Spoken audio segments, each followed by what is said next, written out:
Good morning, students. Today we are going to study about plastic analysis. Plastic analysis പഠിക്കുന്നതിന് മുമ്പ് നമ്മൾ ആദ്യം എന്താണ് വർക്കിംഗ് സ്ട്രെസ് മെത്തേഡ് എന്നൊന്ന് മനസ്സിലാക്കുക. സോ വർക്കിംഗ് സ്ട്രെസ് മെത്തേഡ് എന്ന് പറഞ്ഞ് നമ്മൾ കേട്ടിട്ടുണ്ട്. നമുക്ക് ഡിസൈൻ സബ്ജക്റ്റിൽ പ്രധാനമായി നമ്മൾ ആദ്യം പഠിക്കുന്നത് എന്ന് പറഞ്ഞാൽ ഒരുപാട് ഡിസൈൻ ഫിലോസഫീസ് ഉണ്ടായിരുന്നു എന്ന് പഠിച്ചിട്ടുണ്ട്.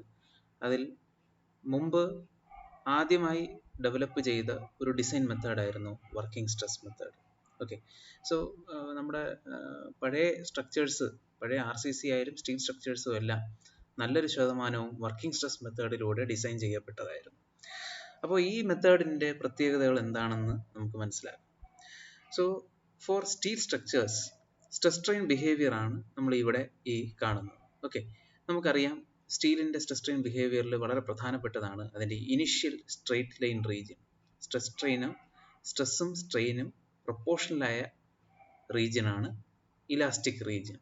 അത് സ്ട്രെയിറ്റ് ലൈൻ റീജിയൻ ആണെന്ന് നമുക്കറിയാം. ഓക്കെ, ഈ ഇലാസ്റ്റിക് റീജിയന് ശേഷം ഒരു കർവി ലീനിയർ ആയിട്ടുള്ള ഒരു റീജിയൻ ഉണ്ട്. So that region is known linear and we call it elastoplastic region. Elastoplastic region എന്ന് പറഞ്ഞാൽ മെറ്റീരിയലിന്റെ ബിഹേവിയർ ഇലാസ്റ്റിക്കും അല്ല എന്നാൽ പ്ലാസ്റ്റിക്കും അല്ലാത്ത ഒരു രണ്ടും കൂടെ കലർന്ന ഒരു റീജിയൻ ആണ് ഇലാസ്റ്റോപ്ലാസ്റ്റിക് റീജിയൻ. ആ ഇലാസ്റ്റോപ്ലാസ്റ്റിക് റീജിയൻ കഴിഞ്ഞ് എത്തുന്ന സ്ട്രെസ് ലെവലിനെയാണ് ഈൽഡ് സ്ട്രെസ് എന്ന് വിളിക്കുന്നത്. എന്താണ് ഈൽഡ് സ്ട്രെസ്? അതും നമുക്കറിയാം, നമ്മൾ പഠിച്ചതാണ്. ഈൽഡ് സ്ട്രെസ് എന്ന് പറഞ്ഞാൽ as you reach yield stress there is large deformation which occurs in the material without increase in stress. Stress കൂടാതെ തന്നെ, സ്ട്രെസ്സിൽ ഇൻക്രീസ് സംഭവിക്കാതെ തന്നെ the material undergoes large deformation and that is a very important characteristic of a ductile material. ഒരു ductile material സംഭവിക്കാൻ സാധ്യതയുള്ള ഒരു വളരെ പ്രധാനപ്പെട്ട ഒരു പ്രോപ്പർട്ടി തന്നെയാണ് അത്. കാരണം ആ മെറ്റീരിയലിൽ ലാർജ് ഇലോങ്ങേഷൻ സംഭവിക്കുന്നുണ്ട് without increase in stress. So that region of the stress strain curve is known as plastic region. Okay, plastic എന്ന് വിളിക്കാൻ കാരണമുണ്ട്. കാരണം ഈ മെറ്റീരിയലിൽ പ്ലാസ്റ്റിക് റീജിയൻ എത്തിക്കഴിഞ്ഞു കഴിഞ്ഞാൽ നമ്മൾ ലോഡ് റിമൂവ് ചെയ്താൽ പോലും അതിൻ്റെ ഒറിജിനൽ ഷേപ്പ് അത് അറ്റൈൻ ചെയ്യുന്നില്ല. പക്ഷേ ഇലാസ്റ്റിക് റീജിയൻ്റെ പ്രത്യേകത എന്തായിരുന്നു? If you apply the load the material undergoes deformation, but if you remove the load the material gets back to its original shape. Original ഷേപ്പിലേക്ക് അത് മടങ്ങിയെത്തുമായിരുന്നു. പക്ഷേ പ്ലാസ്റ്റിക് റീജിയൻ അങ്ങനെയല്ല. പ്ലാസ്റ്റിക് റീജിയനിൽ once there occurs a change of shape, it cannot go back to its original shape. Okay, അങ്ങനെ plastic റീജിയനിലും എത്തി the material is undergoing large deformation till it reaches a particular strain value. ഒരു particular strain value എത്തുന്നവരെയും അത് large deformation സംഭവിക്കും. പിന്നെ അതിനുശേഷം stress കൂടിയാൽ മാത്രമേ, അതായത് നമ്മൾ ലോഡ് ഇൻക്രീസ് ചെയ്താൽ മാത്രമേ the material undergoes deformation. Okay, and that region is known as strain hardening region. And finally the material reaches its ultimate stress. പരമാവധി അതിന് അറ്റൈൻ ചെയ്യാൻ പറ്റുന്ന ഒരു സ്ട്രെസ് വാല്യൂ ഉണ്ട് which is known as ultimate stress. അതാണ് ഈ പോയിന്റിനെ സൂചിപ്പിക്കുന്നത്. സോ ഈ റീജിയനെ വിളിക്കുന്ന പേരാണ് സ്ട്രെയിൻ ഹാർഡനിങ് റീജിയൻ. ഓക്കെ, അപ്പം ഞാനിത് ഇത്രയും ഡിസ്കസ് ചെയ്ത് എന്തിനെന്ന് വെച്ചാൽ നമ്മുടെ വർക്കിംഗ് സ്ട്രെസ് മെത്തേഡിൽ അന്ന് പണ്ടത്തെ ഡിസൈൻ ചെയ്യുന്ന സമയത്ത് അന്ന് ഈൽഡിന് ശേഷമുള്ള റീജിയനെ കുറിച്ച് നമുക്ക് ആർക്കും വലിയ വിശ്വാസമില്ലാത്ത ഒരു കാലമായിരുന്നു. അന്ന് ഈ മെറ്റീരിയലിൽ വരാൻ സാധ്യതയുള്ള പരമാവധി സ്ട്രെസ് എന്ന് പറയുന്നത് ഈൽഡ് സ്ട്രെസ് എന്നാണ് അസ്യൂം ചെയ്തിരുന്നത്. ഓക്കെ, അപ്പോൾ അതുകൊണ്ട് തന്നെ ഈൽഡ് സ്ട്രെസ്സിന് ശേഷമുള്ള ആ മെറ്റീരിയലിൻ്റെ കപ്പാസിറ്റിയെയോ സ്ട്രെങ്തിനെയോ നമ്മൾ ഉപയോഗിച്ചിരുന്നില്ല. ഇപ്പൊ നമുക്കറിയാം, നമുക്ക് അൾട്ടിമേറ്റ് സ്ട്രെങ്ത് വരെ ആ മെറ്റീരിയലിനുണ്ട്. ഓക്കെ, ഇത്രയും വലിയ സ്ട്രെങ്ത് വരെ, സ്ട്രെസ് വരെ ആ മെറ്റീരിയലിന് എടുക്കാൻ സാധിക്കും. പക്ഷെ അന്ന് നമുക്ക് ആ മെറ്റീരിയലിന്റെ ബിഹേവിയറിൽ അത്ര വിശ്വാസം ഇല്ലാത്തത് കൊണ്ട് നമ്മൾ പരമാവധി വരാൻ സാധ്യത ഉള്ളത് അതിന്റെ ഈൽഡ് സ്ട്രെസ് ആണെന്നും അതിൽ സാധാരണഗതിയിൽ വരേണ്ട സ്ട്രെസ് നമ്മൾ എപ്പോഴും ഇലാസ്റ്റിക് റീജിയനിൽ മാത്രമുള്ള സ്ട്രെസ് ആണെന്നും പരിമിതപ്പെടുത്തിയിട്ടുണ്ടായിരുന്നു. ഓക്കെ, സോ നമ്മൾ ആ മെറ്റീരിയലിനെ അല്ലെങ്കിൽ ആ സ്ട്രക്ചറിനെ ഡിസൈൻ ചെയ്യുമ്പോൾ ആ സ്ട്രക്ചറിൽ ദൈനംദിനമായ ലോഡ് കൊണ്ട് അല്ലെങ്കിൽ ഫോഴ്സുകൾ കാരണം ആ മെറ്റീരിയലിൽ അല്ലെങ്കിൽ ആ സ്ട്രക്ചറിൽ ഡെവലപ്പ് ചെയ്തിരുന്ന സ്ട്രെസ് എന്ന് പറയുന്നത് എപ്പോഴും ഈൽഡ് സ്ട്രെസ്സിന് താഴെയായിരിക്കും അല്ലെങ്കിൽ ഇലാസ്റ്റിക് റീജിയനിൽ തന്നെ ആയിരിക്കും. അതുകൊണ്ട് തന്നെ വർക്കിംഗ് സ്ട്രെസ് മെത്തേഡിനെ വിളിക്കുന്ന മറ്റൊരു പേരായിരുന്നു elastic analysis. Okay, so the stress in the material was restricted to the elastic region, or we can say it was less than yield stress. Okay, അപ്പോൾ അതായിരുന്നു അന്നത്തെ സിറ്റുവേഷൻ. പക്ഷെ അതിൻ്റെ ഒരു പ്രശ്നം എന്ന് പറഞ്ഞാൽ, as A result of this assumption, the strength of the material beyond the yield strength was not utilized. അതുകൊണ്ട് തന്നെ ആ സ്ട്രക്ചർ ഒരു അണ്ടർ യൂട്ടിലൈസ്ഡ് സ്ട്രക്ചറായി ആണ് നിലനിന്ന് പോന്നിരുന്നത്. വളരെ എക്സസീവ് ആയിട്ടുള്ള വളരെ ലാർജ് സെക്ഷൻസ് ആണ് ആ സ്ട്രക്ചറിന് ഉണ്ടായിരുന്നത്. കാരണം അതിൻ്റെ പൂർണ്ണമായ സ്ട്രെങ്ത് അത് ഉപയോഗിക്കപ്പെടാതെ വളരെ എക്സസീവ് ആയിട്ടുള്ള വളരെ ഹെവി ആയിട്ടുള്ള ഒരു ഡിസൈൻ ആയിട്ടായിരുന്നു ആ സ്ട്രക്ചറിനെ നമ്മൾ ഡിസൈൻ ചെയ്തിരുന്നത്. Okay, so such a design is less economical. അതുകൊണ്ട് വർക്കിംഗ് സ്ട്രെസ് മെത്തേഡിനുള്ള ഒരു പോരായ്മയായിരുന്നു, it was less economical because it resulted in designing structures having large and heavy sections. Okay, അപ്പോൾ ഈ പോരായ്മകളെ നമുക്ക് പരിഹരിക്കാൻ വേണ്ടിയാണ് പ്ലാസ്റ്റിക് അനാലിസിസ് നമ്മളിവിടെ ഇൻട്രൊഡ്യൂസ് ചെയ്യുന്നത്. ഓക്കെ, പ്ലാസ്റ്റിക് അനാലിസിസ് ഇൻട്രൊഡ്യൂസ് ചെയ്യുന്നത്. സോ പ്ലാസ്റ്റിക് അനാലിസിസിൽ എന്താണ് സംഭവിക്കുന്നത്? We consider the strength of the material beyond the yield point or the beyond the elastic limit. Elastic limit അല്ലെങ്കിൽ yield പോയിന്റിന് ശേഷമുള്ള മെറ്റീരിയലിന്റെ സ്ട്രെങ്തിനെയും up to the strain hardening region, ഈ സ്ട്രെയിൻ ഹാർഡനിങ് റീജിയൻ വരെയുള്ള ഈ മെറ്റീരിയലിന്റെ സ്ട്രെങ്തിനെ നമ്മളിവിടെ ഉപയോഗിക്കുകയാണ്. Okay, we utilise strength of the material beyond the yield point. Okay, so that is a speciality of plastic analysis because we know the structure and its behavior very well now. Okay, അതിനെ നന്നായി അറിയാം. അങ്ങനെ നമ്മൾ അങ്ങനെയുള്ള ഒരു സാഹചര്യത്തിൽ ഈ മെറ്റീരിയലിനെ നമ്മൾ ഡിസൈൻ ചെയ്യുമ്പോൾ yield സ്ട്രെസ്സിന് പുറമേ ഉള്ള സ്ട്രെങ്തിന് കൂടെ നമ്മൾ ഡിസൈൻ ചെയ്യുന്നതാണ്. അതുപോലെ ഈ മെറ്റീരിയലിൽ വരാൻ സാധ്യതയുള്ള പരമാവധി സ്ട്രെസ് എന്ന് പറയുന്നത് yield സ്ട്രെസ് അല്ല, അതിന് വരാൻ സാധ്യതയുള്ള പരമാവധി സ്ട്രെസ് എന്ന് പറയുന്നത് അൾട്ടിമേറ്റ് സ്ട്രെസ് ആയ ഈ കാണുന്ന പോയിന്റ് ആണ്. അൾട്ടിമേറ്റ് സ്ട്രെസ് ആണെന്ന് തന്നെ നമ്മൾ നിജപ്പെടുത്തിയിരിക്കുകയാണ്. Okay, in plastic analysis, and hence here ultimate stress is the important design criterion, and hence we call this method as ultimate load method also. Ultimate load method എന്നും ഇതിനെ വിളിക്കാം, or otherwise we call it as load factor design method. ഈ മെത്തേഡിന്റെ മറ്റൊരു advantage എന്ന് പറഞ്ഞാൽ ഇതിനെ statically indeterminate സ്ട്രക്ചേഴ്സിന്റെ analysis ചെയ്യാൻ വളരെ ഈസിയായി നമുക്ക് കഴിയും ഈ മെത്തേഡ് ഉപയോഗിച്ച് സ്റ്റാറ്റിക്കലി ഇൻഡിറ്റർമിനേറ്റ് ആയിട്ടുള്ള സ്ട്രക്ചേഴ്സ്. നമുക്ക് സ്റ്റാറ്റിക്കലി ഡിറ്റർമിനേറ്റ് സ്ട്രക്ചേഴ്സും ഉണ്ട്, ഇൻഡിറ്റർമിനേറ്റ് സ്ട്രക്ചേഴ്സും. സ്റ്റാറ്റിക്കലി ഡിറ്റർമിനേറ്റ് സ്ട്രക്ചർ എന്ന് പറയുമ്പോൾ സിംപ്ലി സപ്പോർട്ടഡ് ബീം, കാന്റിലീവർ ബീം അതുപോലുള്ള ബീംസ് ആയിരുന്നു statically determinate structures. Statically indeterminate structures എന്ന് പറയുമ്പോൾ അതിൽ പെടുന്നതാണ് കണ്ടിന്യൂസ് ബീംസ്, ഫിക്സഡ് ബീംസ് എന്നിവയൊക്കെ. ഓക്കെ, സോ ഈ ടൈപ്പ് സ്ട്രക്ചേഴ്സിനെ എല്ലാം അനലൈസ് ചെയ്യാൻ പ്ലാസ്റ്റിക് അനാലിസിസ് കൊണ്ട് വളരെ വേഗത്തിൽ സാധിക്കും. Okay, so that is a very important point. Now how are we going to execute this analysis? ഈ പ്ലാസ്റ്റിക് അനാലിസിസ് എക്സിക്യൂട്ട് ചെയ്യുമ്പോൾ നമ്മൾ ശ്രദ്ധിക്കേണ്ട കുറച്ച് കാര്യങ്ങളെ കുറിച്ചാണ് ഇനി പറയുന്നത്. അപ്പോൾ പ്ലാസ്റ്റിക് അനാലിസിസിന്റെ ആ ഡെപ്തിലേക്ക് നമ്മൾ ഇറങ്ങുകയാണ്.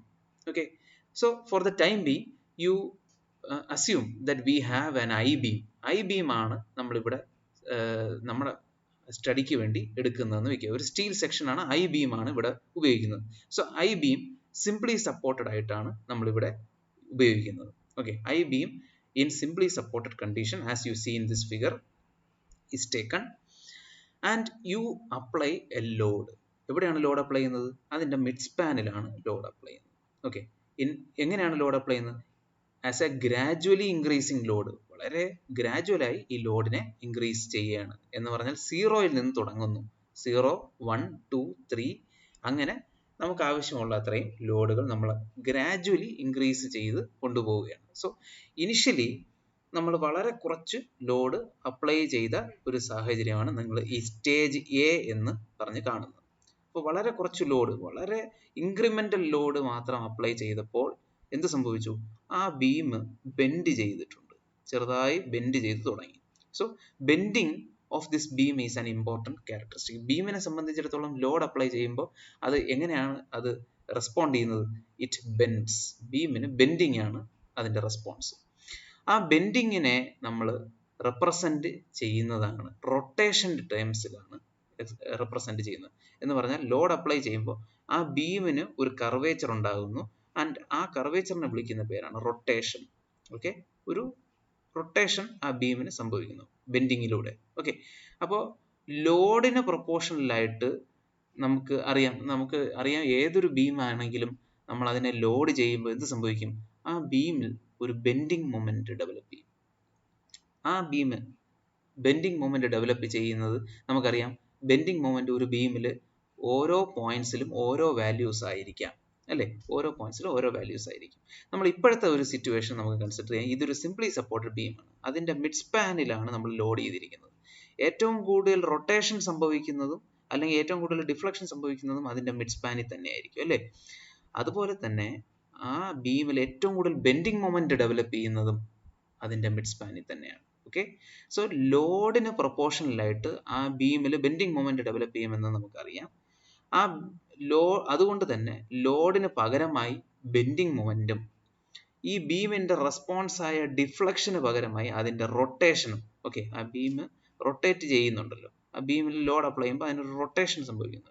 അപ്പോൾ അതിന്റെ റെസ്പോൺസ് ആയിട്ട് റൊട്ടേഷനും ചേർത്ത് നമ്മൾ ഒരു ഗ്രാഫ് വരയ്ക്കുകയാണ്. സോ അതാണ് നമ്മളിവിടെ കാണുന്നത്. Okay, on one axis we are plotting moment, that is bending moment, and the other axis we are plotting rotation. അപ്പോൾ ബെൻഡിങ് മൊമെന്റ് എന്ന് പറയുന്നത് അതിൽ അപ്ലൈ ചെയ്തിരിക്കുന്ന ലോഡിന് പ്രൊപ്പോർഷണൽ ആയിട്ടുള്ള ഒരു ക്വാണ്ടിറ്റിയാണ് ബെൻഡിങ് മൊമെന്റ്. റൊട്ടേഷൻ എന്ന് പറയുന്ന ആ ബീമിന്റെ ബിഹേവിയർ ആണ്, അതിൽ സംഭവിക്കാൻ സാധ്യതയുള്ള റൊട്ടേഷൻ ആണ് ഉദ്ദേശിക്കുന്നത്. അപ്പോൾ ഇത് രണ്ടും ചേർത്ത് ഒരു ഗ്രാഫ് വരയ്ക്കുകയാണ്. ഓക്കെ, അപ്പോൾ നമ്മൾ ഇനിയുമുള്ള സ്റ്റേജസിനെ എല്ലാം ഈ ഗ്രാഫ് ഉപയോഗിച്ചിട്ടാണ് റെപ്രസെന്റ് ചെയ്യുന്നത്. അപ്പോൾ നമുക്ക് പഠിക്കാൻ അല്ലെങ്കിൽ മനസ്സിലാക്കാൻ കുറച്ചും കൂടെ എളുപ്പമാണ്. ഓക്കെ, സോ ഇനിഷ്യലി ലോഡൊന്നും അപ്ലൈ ചെയ്യാത്ത ഈ കേസിൽ ഈ ഗ്രാഫിലും സീറോയിൽ തന്നെ ആയിരിക്കും ഗ്രാഫ് ഇരിക്കുന്നത്. ഗ്രാജുവലി നമ്മൾ ലോഡ് ഇൻക്രീസ് ചെയ്യുന്ന മുറയ്ക്ക് ആ ഗ്രാഫ് ഒരു സ്ട്രെയിറ്റ് ലൈൻ റീജിയൻ ആയിട്ട് വന്നു തുടങ്ങും. That is bending moment increase ചെയ്യുന്നതിന് പ്രൊപ്പോർഷണൽ ആയിട്ട് തന്നെ ആ ബീമിൽ റൊട്ടേഷനും അവിടെ സംഭവിക്കുന്നു. ഈ ബെൻഡിങ് മൊമെന്റ് എന്ന് പറഞ്ഞ് ഞാൻ ഒന്നും കൂടെ പറയുകയാണ്. The bending moment is the moment which is developed at the maximum bending moment സംഭവിക്കുന്ന ലൊക്കേഷനിലെ ബെൻഡിങ് മൊമെന്റ് ആണ് ഇവിടെ പ്ലോട്ട് ചെയ്യുന്നത്. നമുക്കറിയാം ഓരോ പോയിന്റിലും ഓരോ ബെൻഡിങ് മൊമെന്റ് ആണ്, പക്ഷെ ഇവിടെ പ്ലോട്ട് ചെയ്യാൻ എടുത്തിരിക്കുന്നത് എവിടെയാണോ മാക്സിമം ബെൻഡിങ് മൊമെന്റ് അതിന്റെ മിഡ് സ്പാനിൽ തന്നെയാണ് സംഭവിക്കുന്നത് ഞാൻ പറഞ്ഞു. അപ്പോൾ ആ മാക്സിമം ബെൻഡിങ് മൊമെന്റ് ആണ് ഇവിടെ പ്ലോട്ട് ചെയ്യാൻ എടുത്തിരിക്കുന്നത്. Okay, so maximum bending moment is plotted with the maximum rotation, that is mid span rotation ആയിട്ടാണ് പ്ലോട്ട് ചെയ്തിരിക്കുന്നത്. ഓക്കെ, സോ ഇനി ശ്രദ്ധിക്കുക, നമ്മൾ ഗ്രാജുവലി ലോഡ് ഇൻക്രീസ് ചെയ്യുന്നതനുസരിച്ച് ഈ ഗ്രാഫും ഉയർന്നു വരും.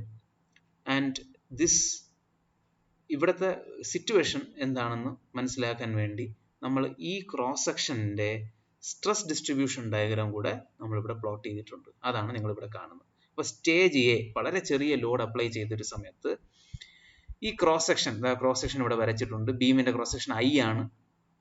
അതിന്റെ സ്ട്രെസ് ഡിസ്ട്രിബ്യൂഷൻ ഡയഗ്രാം ആണ് ഇവിടെ വരച്ചിരിക്കുന്നത്. സ്ട്രെസ് എന്ന് പറഞ്ഞാൽ ഏതെങ്കിലും സ്ട്രെസ് അല്ല, ബെൻഡിങ് സ്ട്രെസ് ആണ്. ഈ നമുക്കറിയാം ലോഡ് അപ്ലൈ ചെയ്യുമ്പോൾ ബീമിൽ ടോപ്പ് ഫൈബേഴ്സിൽ കംപ്രഷനും ബോട്ടം ഫൈബേഴ്സിൽ ടെൻഷനും ഡെവലപ്പ് ചെയ്യും. ഓക്കെ, അപ്പോൾ കംപ്രഷൻ കൊണ്ടുണ്ടാകുന്ന കംപ്രസീവ് സ്ട്രെസ്സും ബോട്ടം ഫൈബറിൽ ടെൻഷൻ ഉണ്ടാകുന്ന ടെൻസൈൽ സ്ട്രെസ്സും ആണ് ഇവിടെ പ്ലോട്ട് ചെയ്തിരിക്കുന്നത്. അപ്പോൾ അതുകൊണ്ടാണ് ന്യൂട്രൽ ആക്സിസിന്റെ മോൾ ഭാഗത്ത് ഉള്ള സ്ട്രെസ്സിന്റെ നേച്ചർ അല്ല ന്യൂട്രൽ ആക്സിസിന്റെ താഴെയുള്ള സ്ട്രെസ്. ഓക്കെ, അതുകൊണ്ടാണ് ഇങ്ങനെ പ്ലോട്ട് ചെയ്തിരിക്കുന്നത്. ഓക്കെ, ഇനി ടോപ്പ് ഫൈബേഴ്സ് അല്ലെങ്കിൽ എക്സ്ട്രീം ഫൈബേഴ്സിലായിരിക്കും ഏറ്റവും കൂടുതൽ സ്ട്രെസ് എന്ന് നമുക്ക് ഈ ഫിഗർ കാണുമ്പോൾ മനസ്സിലാവും. നമ്മൾ ഓൾറെഡി പഠിച്ചതാണ്. അങ്ങനെ ബെൻഡിങ് ഡെവലപ്പ് ചെയ്യുന്ന അല്ലെങ്കിൽ ബീമിനെ സംബന്ധിച്ചിടത്തോളം ഏറ്റവും കൂടുതൽ സ്ട്രെസ് ഡെവലപ്പ് ചെയ്യുന്നത് അതിന്റെ എക്സ്ട്രീം ഫൈബേഴ്സ് എന്ന് പറഞ്ഞാൽ ടോപ്പ് മോസ്റ്റ് ഫൈബറും ബോട്ടം മോസ്റ്റ് ഫൈബറിലും ആയിരിക്കും ഏറ്റവും കൂടുതൽ സ്ട്രെസ് ഡെവലപ്പ് ചെയ്യുന്നത്. അപ്പോൾ അതുകൊണ്ട് തന്നെ ഈ ഫിഗറിൽ നമുക്ക് ഈ ഫിഗർ വരച്ച് വേണം അതിനെ എക്സ്പ്രസ് ചെയ്യാൻ. ഓക്കെ, സോ ഈ സ്റ്റേജ് എയുടെ സ്ട്രെസ് ഡിസ്ട്രിബ്യൂഷൻ ഡയഗ്രാമാണ് ഈ ഫിഗർ എ ആയിട്ട് ഇവിടെ കാണിക്കുന്നത്. ഓക്കെ, അപ്പോൾ സ്റ്റേജ് എയിൽ വളരെ കുറച്ച് ലോഡാണ് and that load is well within the elastic limit.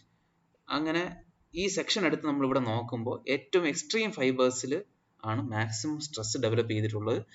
പക്ഷെ ശ്രദ്ധിക്കേണ്ട ഒരു കാര്യം, എക്സ്ട്രീം ഫൈബേഴ്സ് ഇപ്പോഴും ഈൽഡ് ചെയ്തിട്ടില്ല. The stress in the extreme fibers is less than yield stress. Okay. Now coming to stage B. Stage B എന്ന് പറയുമ്പോൾ നമ്മൾ load കുറച്ചും കൂടെ ഇൻക്രീസ് ചെയ്തു. ഇൻക്രീസ് ചെയ്ത് ഏതുവരെ ഇൻക്രീസ് ചെയ്തു? We have increased it such that ആ ക്രോസ് സെക്ഷനിലെ സ്ട്രെസ് നമ്മൾ നോക്കിക്കഴിഞ്ഞു കഴിഞ്ഞാൽ ഈ എക്സ്ട്രീം ഫൈബേഴ്സിലെ stress has reached the yield stress. Extreme fibres yield ചെയ്തു. ഓക്കെ, എക്സ്ട്രീം ഫൈബേഴ്സ് അതായത് ടോപ്പ് മോസ്റ്റ് ഫൈബറും ബോട്ടം മോസ്റ്റ് ഫൈബറും ഈൽഡ് ചെയ്തു. അതിന് താഴോട്ടുള്ളതൊന്നും അതിനിടയ്ക്കുള്ളതൊന്നും ഈൽഡ് ചെയ്തിട്ടില്ല. Okay, so only the extreme fibres have reached the yield stress. അപ്പോൾ അങ്ങനെയുള്ള സിറ്റുവേഷനിലെ മൊമെന്റ് റൊട്ടേഷൻ ഗ്രാഫാണ് ഇവിടെ കാണുന്നത്. ഓക്കെ, അവിടെ നോക്കൂ, മൊമെന്റ് കുറച്ചും കൂടെ ഇൻക്രീസ് ചെയ്തിട്ടുണ്ട്, പ്രൊപ്പോർഷണൽ ആയിട്ട് റൊട്ടേഷനും ഇൻക്രീസ് ചെയ്തിട്ടുണ്ട്. So this is still a straight line. പക്ഷേ ഇവിടെയുള്ള മൊമെന്റ്, അതായത് ഈ മാക്സിമം ബെൻഡിങ് മൊമെന്റ് നമുക്ക് MY എന്നുള്ള ഒരു സ്റ്റേജിലേക്ക് എത്തിയിട്ടുണ്ട് അല്ലേ? Maximum moment has reached a point called MY. എന്താണ് MY? MY എന്ന് വിളിക്കുന്നത് it is the maximum bending moment developed in this beam at which the stress in the extreme fibers reached the yield point. Extreme fibres yield പോയിന്റിലേക്ക് എത്തി എന്ന് പറഞ്ഞു നമ്മൾ stage B എത്തുമ്പോൾ. അപ്പോൾ അങ്ങനെയുള്ള സ്റ്റേജിലെ ആ ബീമിലെ മാക്സിമം ബെൻഡിങ് മൊമെന്റിനെ വിളിക്കുന്ന പേരാണ് yield മൊമെന്റ് അഥവാ M(y) എന്ന് പറയും. yield moment. Okay, yield moment എന്നാണ് വിളിക്കുന്നത്. അപ്പോൾ ഇങ്ങനെയുള്ള സ്റ്റേജ് ബിയിലെ yield മൊമെന്റ് അല്ലെങ്കിൽ മാക്സിമം ബെൻഡിങ് മൊമെന്റിനെയാണ് yield മൊമെന്റ് എന്ന് വിളിക്കുന്നത്. It is expressed as My is equal to ZE into Fy. ZE into Fy. ഈ ഇക്വേഷൻ നിങ്ങൾ ഫെമിലിയർ ആയിരിക്കും. നമ്മൾ തിയറി ഓഫ് ബെൻഡിങ്ങിൽ, തിയറി ഓഫ് സ്ട്രക്ചേഴ്സിൽ ഓൾറെഡി പഠിച്ച ഇക്വേഷൻ ആണ്. My is equal to ZE into Fy, where ZE എന്ന് പറയുന്നത് ഇലാസ്റ്റിക് സെക്ഷൻ മോഡുലസും Fy എന്ന് പറയുന്നത് yield സ്ട്രെങ്തും ആണെന്ന് നമുക്കറിയാം. ആൻഡ് ദിസ് ഇലാസ്റ്റിക് സെക്ഷൻ മോഡുലസിനെ നമുക്ക് ഒരു റേഷ്യോ ആയിട്ടാണ് എക്സ്പ്രസ് ചെയ്യുന്നത്. It is equal to I/Y maximum. ഇത് നമ്മൾ ഓൾറെഡി പഠിച്ചതാണ്. Elastic section modulus is equal to I/Y maximum, where I is the moment of inertia of this cross section. And Y maximum എന്ന് പറയുന്നത് ഈ bending നടക്കുന്ന neutral ആക്സിസിൽ നിന്നും extreme ഫൈബറിലേക്കുള്ള ദൂരം ആണ് Y മാക്സിമം. എക്സ്ട്രീം ഫൈബറിലേക്കുള്ള ദൂരം. Okay, so it is measured from the neutral axis to the extreme fiber. Extreme fiber എന്ന് പറയുന്നത് ടോപ്പ് ഫൈബർ ആകാം, ബോട്ടം ഫൈബർ ആകാം. അതിലേക്കുള്ള ദൂരമാണ് Y maximum. Okay, so that is what is expressed as the stage B. Stage ബിയിൽ എത്തുമ്പോൾ ഉള്ള അവസ്ഥയാണ് നമ്മളിപ്പോൾ എക്സ്പ്ലെയിൻ ചെയ്തത്. ഇനി കഴിഞ്ഞിട്ടില്ല, നമ്മൾ വീണ്ടും ലോഡ് ഇൻക്രീസ് ചെയ്യുകയാണ് സ്റ്റേജ് സിയിലേക്ക്. സ്റ്റേജ് സി എന്ന് പറയുന്നത് we are further increasing the load than stage B. Stage ബിയിൽ എന്താണോ ലോഡ് ആയിരുന്നത്, സ്റ്റേജ് ബിയിലെ ലോഡ് എന്ന് പറഞ്ഞാൽ എക്സ്ട്രീം ഫൈബേഴ്സ് ജസ്റ്റ് ഈൽഡ് ചെയ്ത ലോഡായിരുന്നു. ഓക്കെ, ജസ്റ്റ് ഈൽഡ് ചെയ്ത ആ ലോഡായിരുന്നു സ്റ്റേജ് ബി. പക്ഷേ സ്റ്റേജ് സി എന്ന് പറഞ്ഞാൽ നമ്മൾ വീണ്ടും ലോഡ് ഇൻക്രീസ് ചെയ്യുന്നു. ലോഡ് ഇൻക്രീസ് ചെയ്യുമ്പോൾ ഇപ്പോഴത്തെ അവസ്ഥ എന്താണ്? ദാ ഈ ഫിഗർ നോക്കൂ. എക്സ്ട്രീം ഫൈബേഴ്സ് ഓൾറെഡി സ്റ്റേജ് ബിയിൽ ഈൽഡ് ചെയ്തതാണ്. പക്ഷേ ഇപ്പോൾ ഇന്നർ ഫൈബേഴ്സും കൂടെ കുറേശ്ശെ ഈൽഡ് ചെയ്തു തുടങ്ങി. Okay, both at the top and at the bottom. ടോപ്പിലും ബോട്ടത്തിലും ഇന്നർ ഫൈബേഴ്സും കുറച്ച് ദൂരം ഈൽഡ് ചെയ്തിട്ടുണ്ട്. So these regions have reached a stage of plastic റീജിയനിലേക്ക് അത് എത്തിക്കഴിഞ്ഞിരിക്കുന്നു. കുറച്ച് ഭാഗം പ്ലാസ്റ്റിക് റീജിയനിലായിരിക്കും. പക്ഷെ നല്ലൊരു ഭാഗം, ഇതിൻ്റെ മിഡിൽ പോർഷൻ ഇപ്പോഴും ഇലാസ്റ്റിക് റീജിയനിൽ തന്നെയാണ് ഇരിക്കുന്നത്. അത് ഈൽഡ് ചെയ്തിട്ടില്ല. ഓക്കെ, അങ്ങനെയുള്ള ഒരു സ്റ്റേജിനാണ് സ്റ്റേജ് സി എന്നുകൊണ്ട് ഉദ്ദേശിക്കുന്നത്. അപ്പോൾ നമ്മൾ മനസ്സിലാക്കേണ്ടത്, ആ ബീമിലെ മാക്സിമം ബെൻഡിങ് മൊമെന്റ് ഉണ്ടായ ആ സ്ഥലത്ത് എക്സ്ട്രീം ഫൈബേഴ്സ് നേരത്തെ ഈൽഡ് ചെയ്തിരുന്നു. സ്റ്റേജ് സി എത്തിയപ്പോൾ കുറച്ച് ഇന്നർ ഫൈബേഴ്സും ഈ ഫിഗറിൽ കാണുന്ന പോലെ ഈൽഡ് ചെയ്തു. ഈ ഈൽഡ് ചെയ്ത ഫൈബേഴ്സിനെയാണ് നമ്മൾ റെഡ് കളറിൽ ഞാൻ കാണിച്ചിട്ടുള്ളത്. ഓക്കെ, അതിൻ്റെ മൊമെന്റ് റൊട്ടേഷൻ കർവ് നോക്കിക്കഴിഞ്ഞു കഴിഞ്ഞാൽ അത് MY നേരത്തെ ക്രോസ് ചെയ്തു എന്ന് പറഞ്ഞാൽ ഈൽഡ് മൊമെന്റ് ക്രോസ് ചെയ്തിട്ടുണ്ട്. പക്ഷെ അതിനുശേഷം അതിൻ്റെ ബിഹേവിയർ നോൺ ലീനിയർ ആണ്, സ്ട്രെയിറ്റ് ലൈൻ അല്ല. ഓക്കെ, ഒരു സ്ട്രെയിറ്റ് ലൈൻ റീജിയനിൽ നിന്ന് അത് മാറിയിട്ടുണ്ട്. ഓക്കെ, കഴിഞ്ഞിട്ടില്ല, നമ്മൾ വീണ്ടും ഈ ബീമിനെ ലോഡ് ചെയ്യുന്നു. We are increasing the load. ഏതുവരെ ഇൻക്രീസ് ചെയ്യുന്നു? Till the top fibres as well as the bottom fibres become completely plastic. അതായത് ടോപ്പ് ഫൈബേഴ്സ് പൂർണ്ണമായും ബോട്ടം ഫൈബേഴ്സും പൂർണ്ണമായും എല്ലാ ഫൈബേഴ്സും ഈൽഡ് പോയിന്റിൽ എത്തുന്ന ഒരവസ്ഥ. അതുവരെ നമ്മൾ ഇൻക്രീസ് ചെയ്യുന്നു. അതാണ് stage D. So stage D means we have increased the load even further and realized that the complete section has yielded. Complete സെക്ഷനും yield ചെയ്ത ഒരു അവസ്ഥയാണ് സ്റ്റേജ് ഡി. ഓക്കെ, ആൻഡ് ഈ കംപ്ലീറ്റ് സെക്ഷനും yield ചെയ്ത ആ ഇൻസ്റ്റന്റിലെ ഇവിടെയുള്ള ബെൻഡിങ് മൊമെന്റിനെ വിളിക്കുന്ന പേരാണ് പ്ലാസ്റ്റിക് മൊമെന്റ്. ഓക്കെ, സോ അതുകൊണ്ട് നമ്മൾ ഈ ഫിഗർ നോക്കുക. നമ്മൾ മൊമെന്റ് വീണ്ടും ഇൻക്രീസ് ചെയ്തു and reached a point non as M P അഥവാ പ്ലാസ്റ്റിക് മൊമെന്റിലേക്ക് എത്തി. ഓക്കെ, നമുക്ക് ഇവിടെ ശ്രദ്ധിക്കേണ്ട കാര്യം, ഇനിഷ്യലി ഈ ബീം ലോഡ് ചെയ്ത സമയത്ത് മൊമെന്റ് റൊട്ടേഷൻ കർവ് എന്ന് പറയുന്നത് ഒരു സ്ട്രെയിറ്റ് ലൈൻ റീജിയൻ ആയിരുന്നു. പക്ഷെ ഈൽഡ് പോയിന്റ് അല്ലെങ്കിൽ ഈൽഡ് മൊമെന്റ് എത്തിയതിനു ശേഷം അതിന്റെ ബിഹേവിയർ നോൺ ലീനിയർ ആണ്. അങ്ങനെ ഇറ്റ് ഹാസ് റീച്ച്ഡ് പ്ലാസ്റ്റിക് മൊമെന്റിലേക്ക് എത്തി. ഓക്കെ, അപ്പോൾ പ്ലാസ്റ്റിക് മൊമെന്റ് എത്തുമ്പോൾ നമ്മൾ ശ്രദ്ധിക്കേണ്ട കാര്യം, ഈൽഡ് മൊമെന്റ് നമുക്കറിയാം My is equal to Zd into Fy. Plastic മൊമെന്റും അതുപോലെ തന്നെ എഴുതാം, Mp is equal to Zp into Fy. അപ്പോൾ നേരത്തെ My എന്ന് പറയുന്നത് Ze, elastic section modulus into yield strength ആയിരുന്നു. ഇവിടെ plastic section modulus into yield strength ആണ്. പക്ഷേ പ്ലാസ്റ്റിക് സെക്ഷൻ മോഡുലസ് Zp നമ്മൾ നേരത്തെ ഇലാസ്റ്റിക് സെക്ഷൻ മോഡുലസിന്റെ ഇക്വേഷനായ I/Y മാക്സിമം ഉപയോഗിക്കാൻ പാടില്ല. ഇവിടെ ഉപയോഗിക്കേണ്ട എക്സ്പ്രഷൻ എന്ന് പറയുന്നത് it is integral of y/dA എന്ന് പറഞ്ഞാൽ ഓരോ സ്മോൾ എലമെന്റ്സും ഈ ക്രോസ് സെക്ഷനിലെ ഓരോ ഏരിയ എലമെന്റ്സും ന്യൂട്രൽ ആക്സിസിൽ നിന്നും എത്ര അകലത്തേക്കാണ് ഡിസ്ട്രിബ്യൂട്ട് ചെയ്തിരിക്കുന്നതിൻ്റെ ഒരു അളവാണ് ഈ പറയുന്ന പ്ലാസ്റ്റിക് സെക്ഷൻ മോഡൽസ്. അതിലേക്ക് നമുക്ക് പിന്നെ കടക്കാം. അത് എന്താണ് ഈ Zp എന്ന് കൊണ്ട് ഉദ്ദേശിക്കുന്നത് എന്നുള്ളത് നമുക്ക് നമ്മൾ അടുത്ത സ്ലൈഡിൽ നമ്മൾ ഡിറൈവ് ചെയ്യുന്നുണ്ട്. ഓക്കെ, സോ Zp എന്താണെന്ന് കൃത്യമായി കണ്ടുപിടിക്കാൻ വേണ്ടി നമ്മൾ എന്ത് ചെയ്തു? അപ്പോൾ Zp നമ്മൾ കാൽക്കുലേറ്റ് ചെയ്യുന്നത് ആ സെക്ഷൻ പ്ലാസ്റ്റിക് മൊമെന്റ് ഡെവലപ്പ് ചെയ്യുമ്പോഴാണ്. എന്ന് പറഞ്ഞാൽ പൂർണ്ണമായും എല്ലാ ഫൈബേഴ്സും ഈൽഡ് ചെയ്ത് കഴിഞ്ഞു, അങ്ങനെയുള്ള പോയിന്റ് ആണ്. അപ്പോൾ പൂർണ്ണമായും എല്ലാ ഫൈബേഴ്സ് ഈൽഡ് ചെയ്ത് കഴിയുമ്പോൾ ഈ സെക്ഷൻ കംപ്ലീറ്റും ഈൽഡ് സ്ട്രെസ് ആണ്. ഓക്കെ, അപ്പോൾ അങ്ങനെയുള്ള സ്റ്റേജിൽ ഒരു ഇക്വിലിബ്രിയം കണ്ടീഷൻ നമ്മൾ സെറ്റ് ചെയ്യുകയാണ്. ഓക്കെ, ജസ്റ്റ് എന്ന് പറഞ്ഞു കഴിഞ്ഞാൽ ഈ ഇവിടെ എല്ലാ ഫൈബറും ഈൽഡ് ചെയ്യുന്നു എന്നുകൊണ്ട് ഉദ്ദേശിക്കുന്നത് ഈ ബീം ഫെയിലായി കഴിഞ്ഞു എന്നുള്ളത് തന്നെയാണ് ഉദ്ദേശിക്കുന്നത്. ഓക്കെ, ഈ ബീം പൂർണ്ണമായി ഫെയിലായി. ആ ഫെയിലായി ഈ ബീം കൊളാപ്സ് ചെയ്യുന്നതിന് തൊട്ടു മുന്നുള്ള ഒരു സ്റ്റേജ് ആണ് ഇക്വിലിബ്രിയമായി നമ്മൾ തൽക്കാലത്തേക്ക് കൺസിഡർ ചെയ്യണം. തൽക്കാലം V assume that it is in equilibrium. അത് കാരണം ഇത് ഫെയിലായി കഴിഞ്ഞു കഴിഞ്ഞാൽ ഈ ബീം ഇങ്ങനെ തന്നെ നിൽക്കില്ല, അത് കൊളാപ്സ് ചെയ്ത് താഴെ വീഴുന്നതാണ്. പക്ഷെ ഇപ്പോൾ നമ്മൾ എന്ത് ചെയ്യും? നമ്മൾ കൊളാപ്സ് ചെയ്യുന്നതിന് ജസ്റ്റ് മുമ്പുള്ള ഒരു സിറ്റുവേഷൻ ആണെന്ന് നമ്മൾ അസ്യൂം ചെയ്ത് we consider it is in equilibrium. അങ്ങനെ ഇക്വിലിബ്രിയം എടുക്കുമ്പോൾ we must say that compressive force is equal to tensile force. അതായത് ഈ ക്രോസ് സെക്ഷനിൽ മുകളിലെ എല്ലാ റീജിയനും കംപ്രഷനും താഴെ ടെൻഷനുമാണ് നമുക്കറിയാം. അപ്പോൾ കംപ്രസീവ് സ്ട്രെസ്സിന് കാരണമായ കംപ്രസീവ് ഫോഴ്സും ടെൻസൈൽ സ്ട്രെസ്സിന് കാരണമായ ടെൻസൈൽ ഫോഴ്സും കൂടെ ഇക്വേറ്റ് ചെയ്യുകയാണ്. Because this beam is now temporarily in A state of equilibrium. Okay, ഒരു ക്വാസി സ്റ്റാറ്റിക് സ്റ്റേജിലാണ് അതിരിക്കുന്നത്. ഒരു ഭാഗികമായി സ്റ്റേഷനറി പൊസിഷനിൽ ഇരിക്കുന്ന അവസ്ഥയിൽ നമ്മൾ രണ്ട് സെഗ്മെന്റിലെയും എന്ന് പറഞ്ഞാൽ കംപ്രസീവ് ഫോഴ്സിനെയും ടെൻസൈൽ ഫോഴ്സിനെയും ഇക്വേറ്റ് ചെയ്യുകയാണ്. So we take compressive force is equal to tensile force. And compressive force എന്ന് പറയുന്നത് എന്താണ്? ഫോഴ്സ് എന്ന് പറഞ്ഞാൽ സ്ട്രെസ് ഇൻറ്റു ഏരിയ ആണെന്ന് അറിയാം. ഓക്കെ, അപ്പോൾ ഫോഴ്സ് എന്ന് പറയുന്നത് സ്ട്രെസ് ഇൻറ്റു ഏരിയ. അപ്പോൾ ടോപ്പ് ഫൈബറിൽ കംപ്രഷൻ ആണ്, സ്ട്രെസ് എന്ന് പറയുന്നത് അവിടത്തെ സ്ട്രെസ് ഈൽഡ് സ്ട്രെസ് ആണ്. So Fy into area. അപ്പോൾ ഈ ന്യൂട്രൽ ആക്സിസ് അല്ലെങ്കിൽ ഈ ആക്സിസിന് മുകളിലുള്ള ഏരിയ എന്ന് പറയുന്നത് A1 എന്ന് നമ്മൾ തൽക്കാലം എടുക്കുകയാണ്. സോ അതാണ് ഈ ഫിഗറിൽ കാണുന്നത്. ഇതൊരു ബീം ക്രോസ് സെക്ഷൻ ആണെന്ന് അസ്യൂം ചെയ്യാണ്. ഇത് ഐ സെക്ഷൻ തന്നെ ആവണമെന്ന് നിർബന്ധമില്ല, ഏതൊരു ബീം ക്രോസ് സെക്ഷൻ ആണെന്ന് അസ്യൂം ചെയ്യാനാണ് ഒരു ജനറൽ ആയിട്ടുള്ള ഒരു ഷേപ്പ് ഇവിടെ വരച്ചിരിക്കുന്നത്.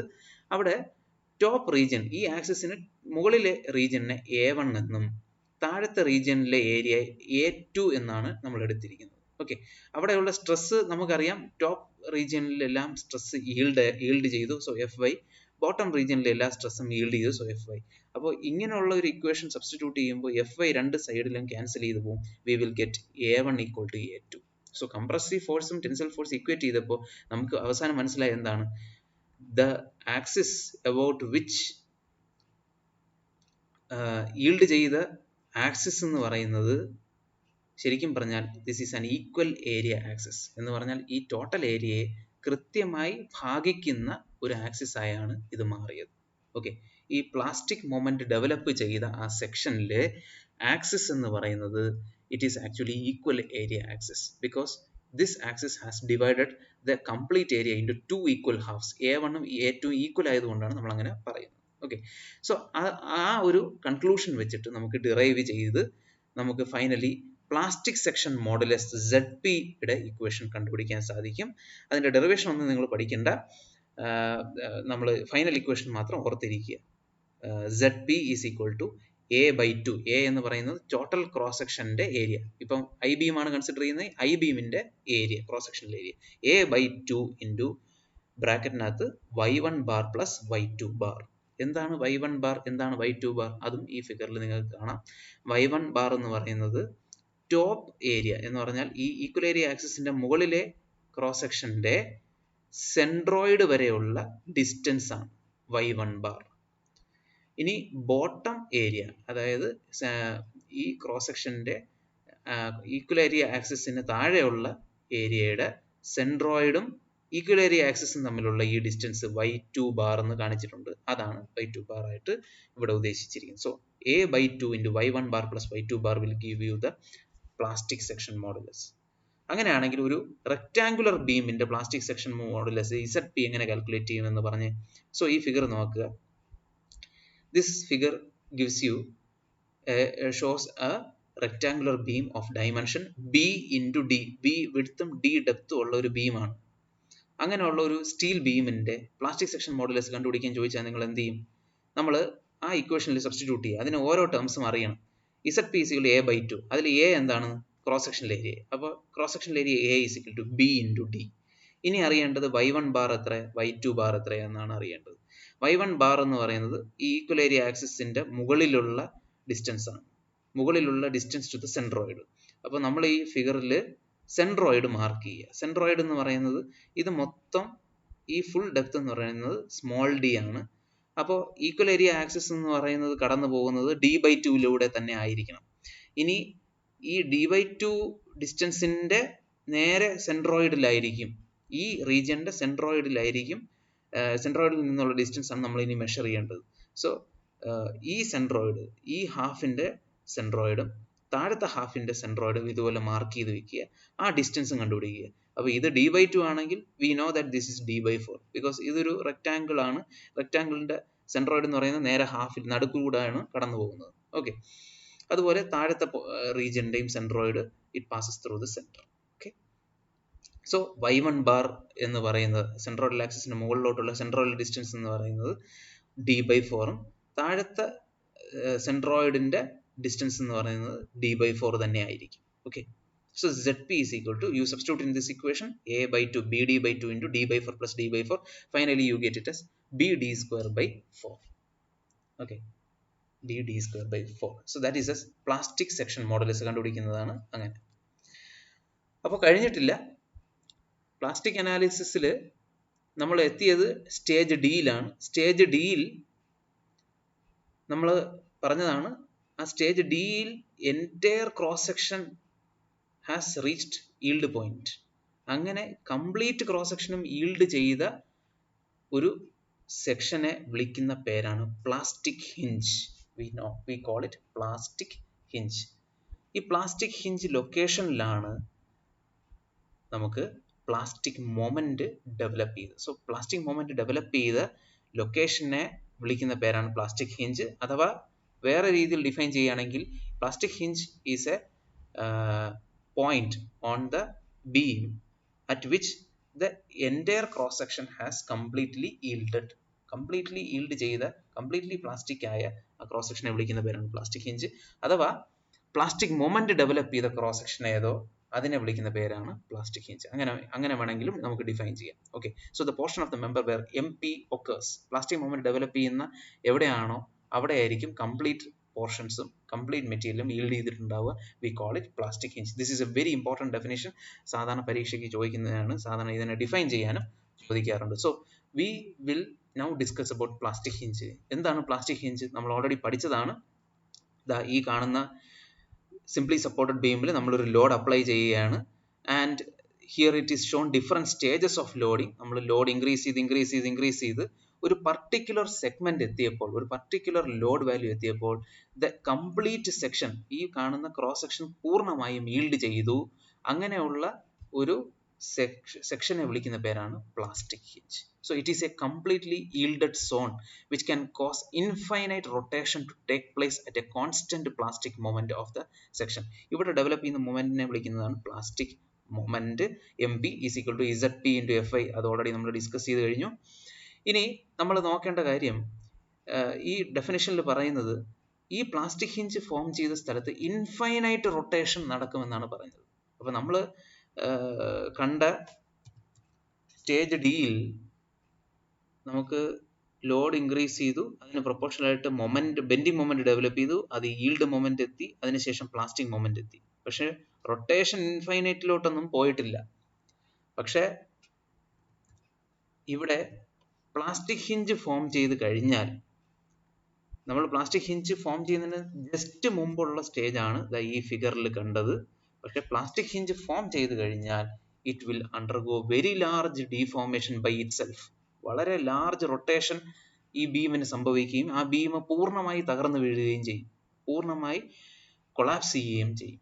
സോ അങ്ങനെയുള്ള സ്റ്റേജിൽ we find that at plastic hinge locations the beam undergoes large rotations. ഈ ഫിഗറിൽ കാണുന്ന പോലെ MP എത്തിയതിനു ശേഷം it undergoes large rotation without increase in moment. Moment increase ഒന്നും ചെയ്യില്ല, പക്ഷെ ആ ബീമിന് എന്ത് സംഭവിക്കും? it undergoes large rotation and the beam will collapse.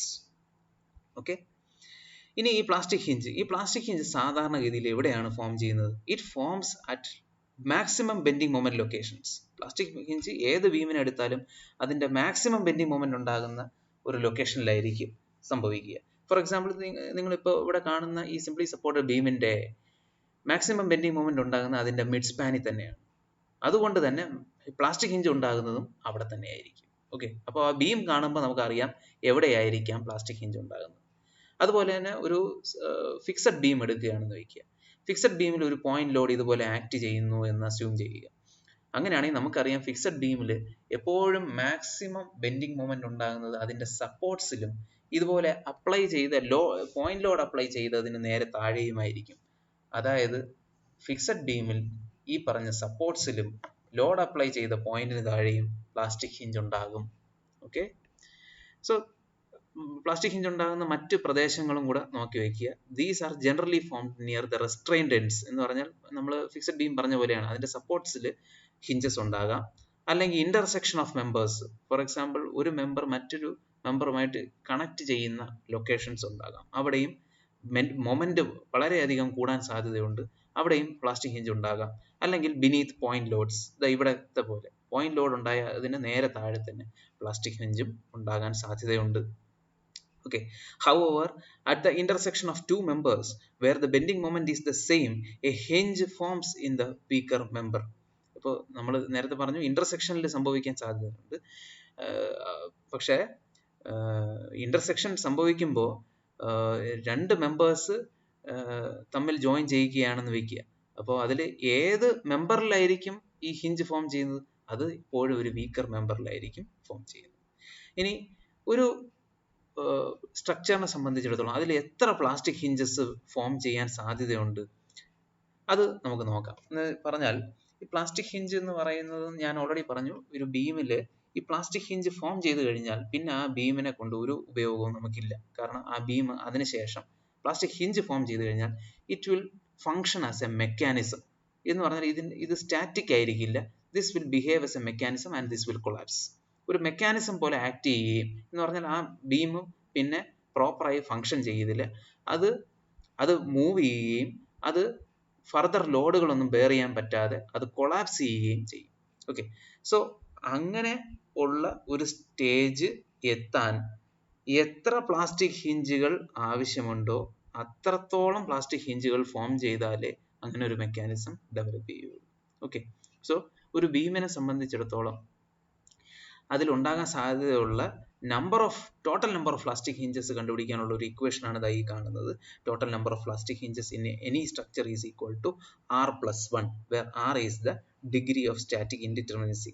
ഒരു സ്റ്റാറ്റിക്കലി ഇൻഡിറ്റർമിനേറ്റ് സ്ട്രക്ചർ ആണെങ്കിൽ അതിന്റെ ഇൻഡിറ്റർമിനസി നമുക്ക് കണ്ടുപിടിക്കാൻ സാധിക്കും. അത് ഇവിടെ സബ്സ്റ്റിറ്റ്യൂട്ട് ചെയ്ത് കൊടുത്തു കഴിഞ്ഞാൽ നമുക്ക് നമ്പർ ഓഫ് പ്ലാസ്റ്റിക് ഹിഞ്ചസ് കിട്ടും. ഒരു ഉദാഹരണം പറയാം. ഇതൊരു സ്റ്റാറ്റിക്കലി ഡിറ്റർമിനേറ്റ് സ്ട്രക്ചർ ആണ്. ഇവിടെ സ്റ്റാറ്റിക് ഇൻഡിറ്റർമിനസി 0 ആണ്. നമ്മൾ പറഞ്ഞു സിംപ്ലി സപ്പോർട്ടഡ് ബീം എന്ന് പറയുന്നത് സ്റ്റാറ്റിക്കലി ഡിറ്റർമിനേറ്റ് സ്ട്രക്ചർ ആണ്. അപ്പോൾ ഇവിടെ ഇൻഡിറ്റർമിനസി എന്ന് പറയുന്നത് 0. That is r is equal to 0. അതായത് n ഈസ് ഈക്വൽ ടു 1. അത് തന്നെയാണ് ഇവിടെ സംഭവിച്ചത്. That is only one plastic hinge has formed here. ഇവിടെ ഒരു പ്ലാസ്റ്റിക് ഹിഞ്ചേ ഫോം ചെയ്യുള്ളൂ. ആ ഒരു പ്ലാസ്റ്റിക് ഹിഞ്ച് ഫോം ചെയ്യുമ്പോൾ തന്നെ ഈ ബീം കൊളാപ്സ് ചെയ്യുകയും ചെയ്യും. പക്ഷേ സ്റ്റാറ്റിക്കലി ഇൻഡിറ്റർമിനേറ്റ് സ്ട്രക്ചേഴ്സ് ആയിരുന്നെങ്കിൽ കൂടുതൽ numbers of plastic hinges form ചെയ്താൽ മാത്രമേ അത് കൊളാപ്സ് ചെയ്യുള്ളൂ. Okay, now coming to shape factor. Shape factor is a very important property of the cross section. നമുക്ക് പ്ലാസ്റ്റിക് അനാലിസിസ് ചെയ്യുമ്പോൾ പഠിക്കുമ്പോൾ അതിൽ നമ്മൾ പഠിക്കുന്ന പ്രധാനപ്പെട്ട ഒരു പ്രോപ്പർട്ടിയാണ് ഷേപ്പ് ഫാക്ടർ. ഈ ഷേപ്പ് ഫാക്ടർ എന്ന് പറഞ്ഞാൽ ഈ മെറ്റീരിയലിന്റെ പ്രോപ്പർട്ടീസ് ഒന്നും അതിനെ അഫക്റ്റ് ചെയ്യില്ല.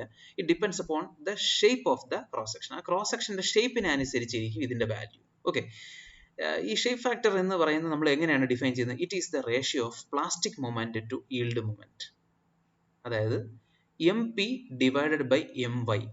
നമ്മൾ ഓൾറെഡി പഠിച്ചതാണ് പ്ലാസ്റ്റിക് മൊമെന്റ്. സ്റ്റേജ് ഡിയിലെ ഡെവലപ്പ് ചെയ്യുന്ന മാക്സിമം മൊമെന്റ് ആണ് MP.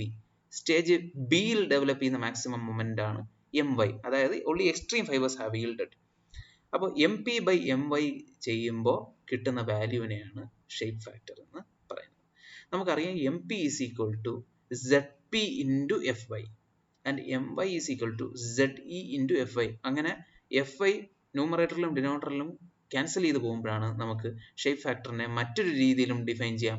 It is the ratio of section modulus of at plastic limit and at the elastic limit. Plastic റീജിയനിലും ഇലാസ്റ്റിക് റീജിയനിലുമുള്ള സെക്ഷൻ മോഡുലസ് റേഷ്യോ ആയിട്ടും നമുക്ക് ഈ ഷേപ്പ് ഫാക്ടറിനെ നമുക്ക് ഡിഫൈൻ ചെയ്യാം. സാധാരണഗതിയിൽ ഷേപ്പ് ഫാക്ടറിന്റെ വാല്യൂ ഏകദേശം 1 മുതൽ 2.3 വരെ റേഞ്ച് വേരി ചെയ്യാൻ സാധ്യതയുണ്ട്. ഓക്കെ, ഷേപ്പ് ഫാക്ടറിന്റെ value depends upon the cross section. അപ്പോൾ അതിലേക്ക് നമ്മൾ കടക്കുന്നതിന് മുമ്പ് ഈ ഷേപ്പ് ഫാക്ടറിന്റെ സിഗ്നിഫിക്കൻസും കൂടെ നമുക്ക് മനസ്സിലാക്കണം. ഷേപ്പ് ഫാക്ടർ വളരെ പ്രധാനമാണ്. That is it indicates the reserve capacity of A section. നമുക്കിവിടെ അറിയാം ഷേപ്പ് ഫാക്ടർ എന്ന് പറയുന്നത് MP ബൈ MY യുടെ റേഷ്യോ ആണ്. അപ്പോൾ MP കൂടുതലായ ഒരു ബീം ക്രോസ് സെക്ഷൻ ഉണ്ടെന്ന് വയ്ക്കുക. ഓക്കെ, അങ്ങനെയാണെങ്കിൽ ഷേപ്പ് ഫാക്ടറും കൂടുതലായിരിക്കും. Okay, if MP of that beam is greater compared to MY, then such a beam will have higher value of shape factor. Okay, അതിനർത്ഥം MP എന്ന് പറഞ്ഞാൽ ഞാൻ പറഞ്ഞു നമ്മൾ വർക്കിംഗ് സ്ട്രെസ് മെത്തേഡിനെ അപേക്ഷിച്ച് പ്ലാസ്റ്റിക് അനാലിസിസിന്റെ പ്രത്യേകത എന്ന് പറഞ്ഞാൽ അത് ഈൽഡ് പോയിന്റിന് ശേഷമുള്ള ആ മെറ്റീരിയലിന്റെ സ്ട്രെങ്തിനെ യൂട്ടിലൈസ് ചെയ്യുന്നു എന്നുള്ളതാണ്. ഓക്കെ, അപ്പോൾ നമ്മുടെ മെറ്റീരിയലിന് ഈൽഡ് ചെയ്തതിന് ശേഷം വീണ്ടും ഒരുപാട് സ്ട്രെങ്ത് ഉണ്ടെങ്കിൽ, അതായത് പ്ലാസ്റ്റിക് റീജിയനിൽ ഒരുപാട് സ്ട്രെങ്ത് ഉണ്ടെങ്കിൽ it will have A greater plastic moment. Okay, അത് നമുക്കറിയാം. അതിനെ വിളിക്കുന്ന പേരാണ് റിസർവ് കപ്പാസിറ്റി. ഒരു സെക്ഷന്റെ റിസർവ് കപ്പാസിറ്റി എന്ന് പറഞ്ഞാൽ നമ്മൾ ഓൾറെഡി ഡിസ്കസ് ചെയ്ത് റിസർവ് കപ്പാസിറ്റി എന്ന് പറഞ്ഞു കഴിഞ്ഞാൽ ഈൽഡ് ചെയ്തതിന് ശേഷം അതിന് എത്രത്തോളം ലോഡ് ബെയർ ചെയ്യാനുള്ള കപ്പാസിറ്റി ഉണ്ട്, അതിനാണ് റിസർവ് കപ്പാസിറ്റി. ഈൽഡിന് ശേഷമുള്ള കപ്പാസിറ്റിയാണ് റിസർവ് കപ്പാസിറ്റി എന്ന് പറയുന്നത്. ആ റിസർവ് കപ്പാസിറ്റിയുടെ ഒരു ഇൻഡിക്കേറ്റർ ആണ് ഷേപ്പ് ഫാക്ടർ. ഓക്കെ, ആ മെറ്റീരിയൽ ആ ക്രോസ് സെക്ഷനിന്റെ ഷേപ്പ് ഫാക്ടർ ആണ് അതിനെ ഡിസൈഡ് ചെയ്യുന്നത്. അപ്പോൾ ഒരു ക്രോസ് സെക്ഷൻ അതിൻ്റെ ആ ജോമെട്രിക്കൽ പ്രോപ്പർട്ടി അല്ലെങ്കിൽ അതിൻ്റെ ഒരു ക്രോസ് സെക്ഷണൽ ഷേപ്പാണ് ശരിക്കും പറഞ്ഞു കഴിഞ്ഞാൽ അതിൻ്റെ റിസർവ് കപ്പാസിറ്റിയെ ഡിസൈഡ് ചെയ്യുന്നത്. അതായത് ഇപ്പോൾ റെക്റ്റാങ്കുലർ ബീമിൻ്റെ റിസർവ് കപ്പാസിറ്റി ആയിരിക്കില്ല ഐ ബീമിനുള്ളത്. ഐ ബീമിൻ്റെ റിസർവ് കപ്പാസിറ്റി ആയിരിക്കില്ല ഒരു സർക്കുലർ ഷേപ്പിലുള്ള ബീമിനുള്ളത് അല്ലെങ്കിൽ ട്രയാങ്കുലർ ഷേപ്പിനുള്ള ബീമിനുള്ളത്. ഓക്കെ, സോ അതാണ് ഉദ്ദേശിക്കുന്നത്. എന്ന് വെച്ചാൽ മെറ്റീരിയലിൻ്റെ പ്രോപ്പർട്ടി അല്ല അതിൻ്റെ റിസർവ് കപ്പാസിറ്റിയെ സൂചിപ്പിക്കുന്നത് അതിൻ്റെ ക്രോസ് സെക്ഷണൽ ഷേപ്പ് തന്നെയാണ്. അപ്പോൾ ക്രോസ് സെക്ഷൻ ഷേപ്പിൻ്റെ പ്രാധാന്യമാണ് നമുക്കിപ്പോൾ മനസ്സിലാകുന്നത്. Okay, cross section is very very important. The shape of the cross section actually decides the reserve capacity of the section. എന്ന് പറഞ്ഞാൽ ഈൽഡ് പോയിന്റിന് ശേഷം എത്രത്തോളം ആ ബീമിന് ലോഡ് ക്യാരി ചെയ്യാനുള്ള കപ്പാസിറ്റി ഉണ്ടെന്നുള്ളതിനെ സൂചിപ്പിക്കുന്നതാണ് ശരിക്കും പറഞ്ഞാൽ റിസർവ് കപ്പാസിറ്റി. ഓക്കെ, അങ്ങനെ നോക്കുകയാണെങ്കിൽ റെക്റ്റാങ്കുലർ ബീമിന് ഷേപ്പ് ഫാക്ടർ 1.5 ആണ്. പക്ഷേ ഐ ബീം നോക്കുകയാണെങ്കിൽ ഇറ്റ് ഈസ് ക്ലോസ് ടു 1. 1-ന് അടുത്തുള്ള വാല്യൂ ആണ് 1.15. അത് വെബ് ഇല്ലാത്ത ഒരു ഐ ബീം ആയിരുന്നെങ്കിൽ, if it had only flanges, it would have been perfectly 1. Shape factor perfect 1 ആയി മാറിയാൻ. ഓക്കെ, അതിന് വെബ് ഉള്ളതായതുകൊണ്ടാണ് ഒരു കുറച്ച് 1-നേക്കാളും കുറച്ചും കൂടെ കൂടുതലായിട്ടുള്ളൊരു വാല്യൂ ആണ് കിട്ടിയത്. അപ്പോൾ ഇതിൽ നിന്ന് ഇത് രണ്ടും ഒന്ന് കമ്പയർ ചെയ്ത് നോക്കി. റെക്റ്റാങ്കുലർ ക്രോസ് സെക്ഷൻ്റെ റിസർവ് കപ്പാസിറ്റി വളരെ കൂടുതലാണ് കമ്പയർഡ് ടു ഐ ബീംസ്. അപ്പോൾ ഏറ്റവും കൂടുതൽ ആ മെറ്റീരിയൽ അല്ലെങ്കിൽ ആ ബീമിനെ യൂട്ടിലൈസ് ചെയ്തിട്ടുള്ളത് ആരാണ്? യൂട്ടിലൈസ് ചെയ്തിട്ടുള്ളത് വർക്കിംഗ് സ്ട്രെസ് മെത്തേഡ് വെച്ച് നമ്മൾ ഡിസൈൻ ചെയ്യുകയാണെങ്കിൽ ആ മെറ്റീരിയലിനെ കൂടുതലായി യൂട്ടിലൈസ് ചെയ്യപ്പെടണമെങ്കിൽ അതൊരു ഐ ബീം ആയിരിക്കണം. ഓക്കെ, വർക്കിംഗ് സ്ട്രെസ് മെത്തേഡ് പ്രകാരം ഈൽഡ് സ്ട്രെസ് വരെ നമ്മളതിനെ ചെയ്യുന്നുള്ളൂ, അതിനെ ലോഡ് ചെയ്യുന്നുള്ളൂ. ഓക്കെ, അപ്പോൾ നമുക്കറിയാം ഷേപ്പ് ഫാക്ടർ എന്ന് പറയുന്നത് it is the proportion of MP/My. അപ്പോൾ MP-യും My-യും അപ്രോക്സിമേറ്റ്ലി ഈക്വൽ ആകുമ്പോഴാണ് എസ് വാല്യൂ 1-നടുത്ത് എത്തുന്നത്. ഓക്കെ, അതിനർത്ഥം പ്ലാസ്റ്റിക് മൊമെൻറ്റും ഈൽഡ് മൊമെൻറ്റും കമ്പയറബിൾ ആകുന്നു എന്നുള്ളതാണ്. എന്ന് പറഞ്ഞാൽ at working stress method, if working stress method is employed, I-beam is the most effective section. Okay, most effective section I-beam ആണ്. കാരണം അതിൻ്റെ പൂർണ്ണമായ കപ്പാസിറ്റിയും അത് ഉപയോഗപ്പെടുത്തുന്നുണ്ട് I-beam ആണെങ്കിൽ. പക്ഷേ റെക്റ്റാങ്കുലർ ആണെങ്കിൽ അതാണ് നമ്മൾ ഓൾറെഡി ഡിസ്കസ് ചെയ്ത്, വർക്കിംഗ് സ്ട്രെസ് മെത്തേഡ് വളരെ ഇൻഇഫക്റ്റീവ് ആണ്. ഒരുപാട് റിസർവ് കപ്പാസിറ്റി അതിന് ഉണ്ട് താനും. അതുപോലെ തന്നെ ആ മെറ്റീരിയലിൻ്റെ റിസർവ് കപ്പാസിറ്റിയെ അണ്ടർ യൂട്ടിലൈസ് ചെയ്യപ്പെടുന്നതും അതുകൊണ്ടാണ്. ഓക്കെ, അതുപോലെ നമ്മൾ ഇവിടെ നോക്കൂ, സർക്കുലർ ബീം ആകുമ്പോൾ അതിന് വീണ്ടും കൂടുതലാണ്, 1.7 ആണ്. ട്രയാങ്കുലർ ബീം ആകുമ്പോൾ വളരെ വളരെ കൂടുതലാണ്, 2.34ഓളം വരുന്നുണ്ട്. ഓക്കെ, ഇനി ഈ ഷേപ്പിനെ ജസ്റ്റ് ഒന്നും കൂടെ ഒന്ന് നമുക്ക് അപ്രീഷിയേറ്റ് ചെയ്യാം. ഇവിടെ നോക്കുക, as you observe that the material, when the material at the center of the section is increased, the shape factor increases. അതായത് ഈ ക്രോസ് സെക്ഷൻ്റെ അടുത്തുള്ള മെറ്റീരിയൽ കൂടുതലാകുമ്പോൾ, ഫോർ എക്സാമ്പിൾ ഇപ്പോൾ സർക്കുലർ ബീം എടുക്കുക അല്ലെങ്കിൽ ട്രയാങ്കുലർ ബീം എടുക്കുക, അതിൻ്റെ സെൻറ്റർ ഏകദേശം ഇവിടെ ആയിട്ട് വരും. ഈ സെൻറ്ററിനടുത്തുള്ള മെറ്റീരിയൽ കൂടുതലാണ്, അതുകൊണ്ടാണ് അതിൻ്റെ ഷേപ്പ് ഫാക്ടറും കൂടുതൽ. നേരെ മറിച്ച് സെൻറ്ററിൽ നിന്നും വളരെ അകലെ മാറിയാണ് ഐ ബീമിൻ്റെ ഏരിയ കിടക്കുന്നത്. അതുകൊണ്ട് ഐ ബീംസിന് ഷേപ്പ് ഫാക്ടർ വളരെ കുറവാണ്. Okay, it is close to 1. Okay, so shape factor is a very important factor. Okay, നമ്മൾ എന്നിട്ട് ഇവിടെ കാണുന്നത് ഷേപ്പ് ഫാക്ടർ, ഒരു റെക്റ്റാങ്കുലർ ബീമിൻ്റെ ഷേപ്പ് ഫാക്ടർ 1.5 ആണ് നമ്മൾ ഈ ടേബിളിൽ കണ്ടു. അതെങ്ങനെ എത്തി എന്നുള്ളതിൻ്റെ ഒരു ഡെറിവേഷനാണ്. ഇതൊന്ന് വായിച്ചു നോക്കുക. നമുക്ക് വളരെ സിമ്പിളായിട്ട് ഫണ്ടമെൻ്റൽ ആയിട്ടുള്ള പ്രോപ്പർട്ടീസ് ഉപയോഗിച്ചിട്ടാണ്, ഇക്വേഷൻസ് ഉപയോഗിച്ചാണ് ഇത് സോൾവ് ചെയ്യുന്നത്. നമുക്കറിയാം ഷേപ്പ് ഫാക്ടർ എന്ന് പറയുന്നത് ZP/ZE എന്നുള്ള ഇക്വേഷൻ നമുക്കുണ്ട്. അപ്പോൾ ZPയുടെ ഇക്വേഷൻ വെച്ചിട്ട് റെക്റ്റാങ്കുലർ ബീമിൻ്റെ ZP നമ്മൾ ഓൾറെഡി കാൽക്കുലേറ്റ് ചെയ്തതാണ് അല്ലേ. നമ്മൾ ഓൾറെഡി ഈ പേജിൽ ഡിസ്കസ് ചെയ്യുന്ന സമയത്ത് നമ്മൾ ഓൾറെഡി അത് കാൽക്കുലേറ്റ് ചെയ്തു. We got it as BD²/4. Similarly ZE, elastic section modulus I/Y maximum ആണെന്ന് നമുക്കറിയാം. അതും സബ്സ്റ്റിറ്റ്യൂട്ട് ചെയ്യുമ്പോൾ നമുക്ക് കിട്ടുന്ന വാല്യൂ ആണ് BD²/6. അപ്പോൾ ZP/ZE എന്നുള്ള റേഷ്യോ നമ്മൾ സബ്സ്റ്റിറ്റ്യൂട്ട് ചെയ്യുമ്പോൾ we get it as 6/4 is equal to 1.5. Okay, similarly you can derive the shape factor for different cross sections.